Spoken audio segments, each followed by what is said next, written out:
Welcome and greetings, career-minded superstars. You are listening to the exclusive Career Coach, your podcast for all things career. And I'm Lisa Edwards, the indispensable career coach for superstars just like you. Now let's dig into this week's topic, shall we? Go from dragging yourself to work each day to finding a job you love. The Career Spring program is for high-achieving and ambitious mid-level professionals like you who are looking for a job that uses your zone of genius, recognizes your value, and pays you what you're worth. If you're ready to learn more, schedule a complimentary consult using the link to my calendar in the show notes. Be sure to follow me on Exclusive Career Coaching on Facebook, Lisa Edwards on LinkedIn, and Lisa.Edwards on Instagram. Greetings. How's it going? I hope you're having a fantastic week, and I hope that this special episode today makes your week even a little bit better. I'm determined not to get mushy here, but I do want to take a moment to congratulate myself for 250 episodes. Technically, it's 251 because I did an extra special episode at the outset of COVID, but in terms of my numbered episodes, this is number 250. I don't know the stats on how many podcasts make it to 250 episodes. I know there's a lot that don't even make it to 20 episodes. So I'm really proud of myself. And today I want to tell the story of this and how this relates to you. I'm exceedingly proud of myself though, and I do want to make that very clear. Before I started my podcast way back in 2016 and probably the beginning of 2017, I had it in my head that it would cost $5,000 to start a podcast. I'm very Rain Man that way. I'm like, it must cost $5,000. I had no facts to back that up, mind you. I just arbitrarily picked a number that was really excessive and decided it was, way too expensive. I couldn't become a podcaster. And so I was going through I'm going to use quotes, a coaching program. And the reason I'm using air quotes is these people were not coaches. They were more consultants, did not use coaching techniques. And I knew that going in, so I'm not ragging on them, but they were not coaches. And one of the quote unquote coaches suggested that I do a teleseminar. And this is where I talk on the phone and people sign up ahead of time to listen on their phone. And you had to attend live to get the content. There was no, way to record it and send it to people. I had zero energy around that idea, in part because the group that coaching was part of, they disseminated their weekly content by teleseminars. And I hardly ever attended. I thought it was boring and I just didn't enjoy them at all. And also I had to be there at 9:00 every Wednesday morning, and that time did not work for me at all. So I tried to make myself take steps toward producing a teleseminar series, but I really never made it past the starting gates. I had zero energy around the idea. I didn't want to do it. And the thought in my head was probably something like, yuck, teleseminars, yuck. That's what I was thinking. And of course, that thought is not going to produce the desired feeling to get anything done. My feeling was probably either disengagement, disinterest, or just flat out boredom. And the actions that I took, and if those of you who've listened to the podcast for a long time know that what I'm doing here is the model. Thoughts cause your feelings, feelings cause your actions, actions cause your results. And the actions that my thoughts and feelings produced were me doing anything other than working on a teleseminar series. And then one fateful day, I was listening to, wait for it, a podcast. After all, I loved listening to podcasts. I really wanted to do a podcast. And this particular podcaster was talking about challenging our assumptions. Those beliefs that we have that hold us back from moving forward in our life. We think we know how something is going to be or how difficult it will be for us or whatever it might be. So she could have been talking directly to me. She hit me right between the eyes. So I decided to take action on this. So her suggestion was gather the facts, then make an informed decision about the best path forward. And this really ties in nicely to last week's episode on making decision-making your superpower. So I figured, well, I needed some facts about how much it actually cost to produce a podcast. Like, novel idea, right? And you're probably thinking, oh, kind of obviously, so what was wrong with you? That's just not how my brain worked back then. My brain I didn't understand what I know now about challenging assumptions and gathering facts. I assumed something that was completely wrong, by the way, and let it hold me back. So by the way, at the same time, I decided to challenge my belief that getting the undercarriage of my minivan fixed so it wouldn't scrape the ground was going to cost $1 gazillion. Something had come loose. There's like a plastic piece that went up underneath my van at the time, and it had gotten, I don't know, damaged or something. So it was hanging on one side. And if I went over a speed bump or pretty much anything, it would just scrape the ground. Not a lot of fun. I think I was probably sparking at the same time. So taking this same advice, I drove my Odyssey to the nearest body shop.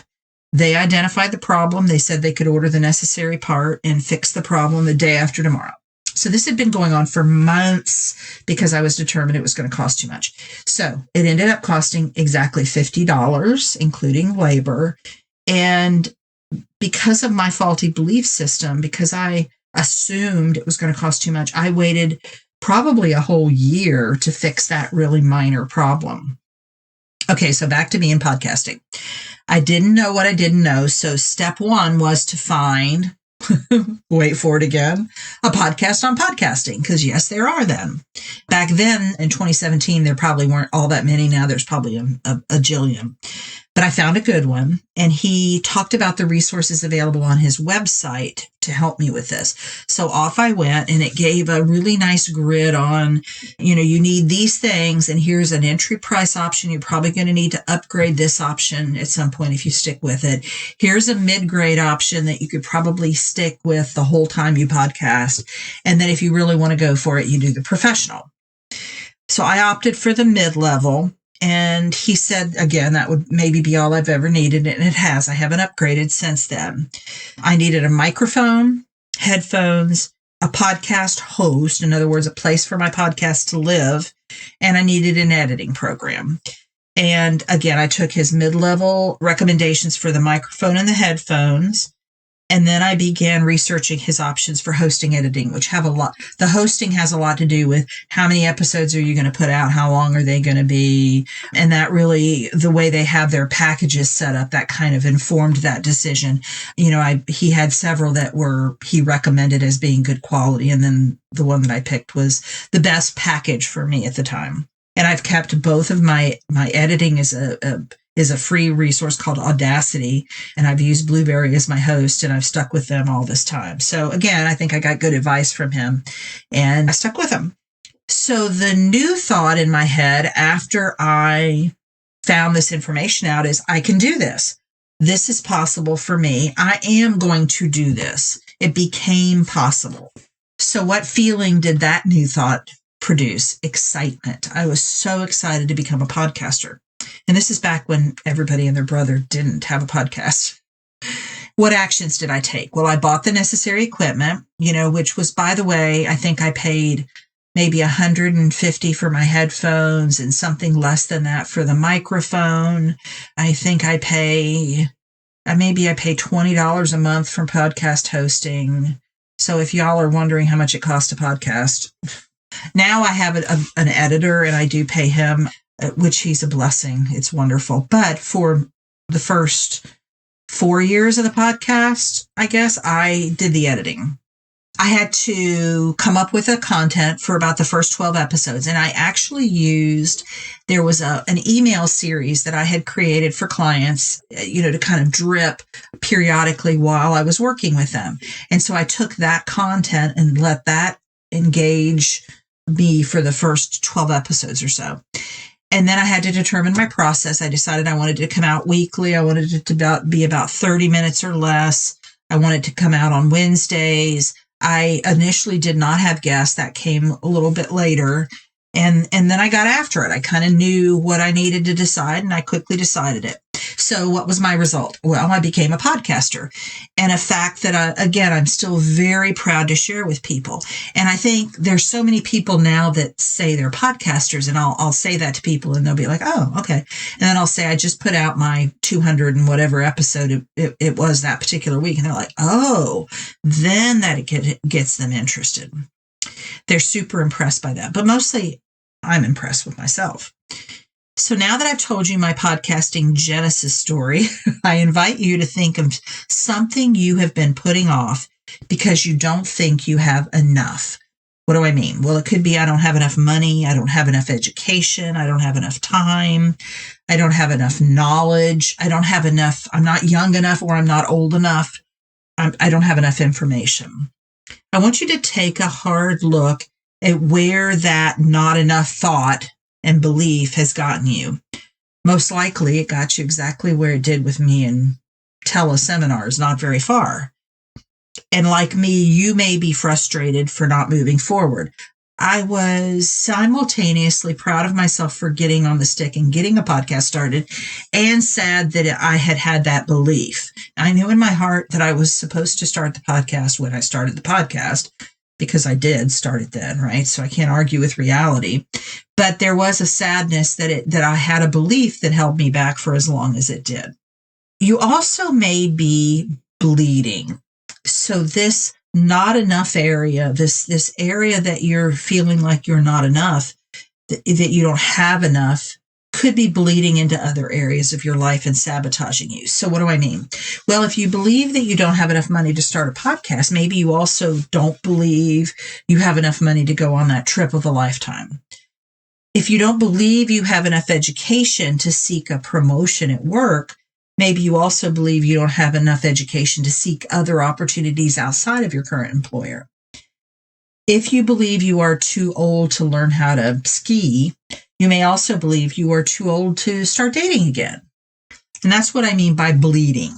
What's the solution? Here's a 4-step process for you.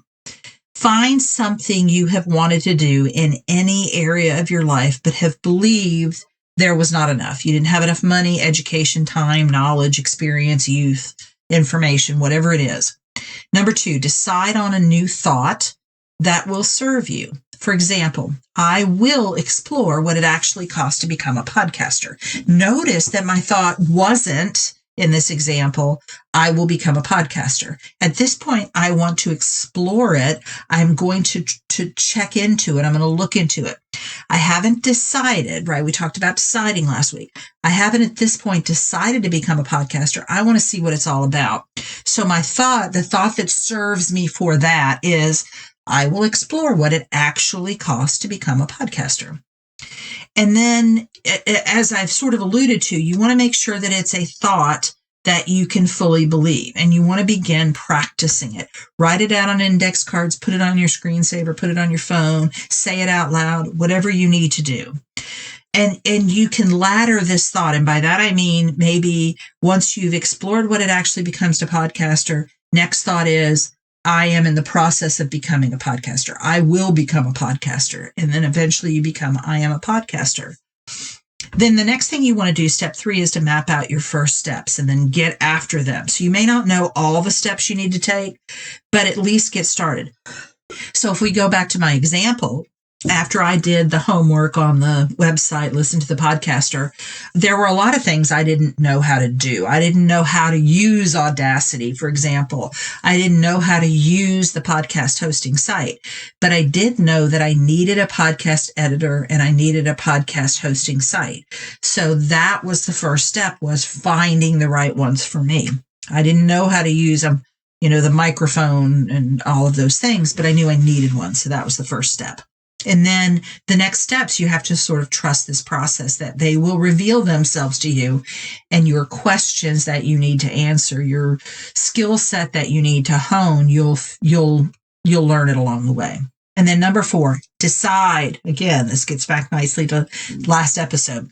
Decide, and then decide you've made the right decision. And it could have just as easily been for me, you know what, now that I've looked at it very closely, I've decided I don't want to be a podcaster. I'm glad that wasn't my decision, but it could have been. The point being, I have looked at it closely from all angles before walking away, or conversely, before deciding to do that thing. I haven't stepped away from afar and based my decision to do or not do something based on erroneous information. Maybe I've watched too much TV, so I think I know what a career is like, for example. I have looked at it very closely before making my decision. Whatever you decide, I want you to hear me loud and clear. That's okay. So I am not ever going to suggest that once you explore something, you must follow through with it. I just want you to explore it and make a decision based on good information. I would love to hear from you guys about the area of your life you looked at. I want you to do this today. I want you to start this process. So number one, find something you have wanted to do in an area of your life, but have believed you didn't have enough of something to do it. Then I want you to decide on a new thought that will serve you. And again, make sure it's believable and you can have latter thoughts along the way. So I always think of this for some reason as like going into your closet, trying on a bunch of different outfits to decide which one fits best and looks the best on you that day. Try some different thoughts out, say them out loud, which one just feels right to you. And then number 3, map out your first steps. Don't expect to know all of the steps, but you know the first steps, and then create a plan to get after those steps. Set aside time on your calendar. And then number 4, decide. After you've done this homework, you've taken the necessary steps, make a decision, and then decide that you've made the right decision. Have your own back. No waffling, second guessing, or going back on yourself allowed. All right, let me know what decision you've decided to work on, what thing you want to investigate in your life, and what progress you've made. I hope this helps, and I will see you next week. Take care. You've been listening to The Exclusive Career Coach with Lisa Edwards, CEO of Exclusive Career Coaching. It would be great if you would rate, review, and subscribe to this podcast. Also, I want to be your career coach, so be sure to ask questions about your career management challenges and job search situation. Until next time.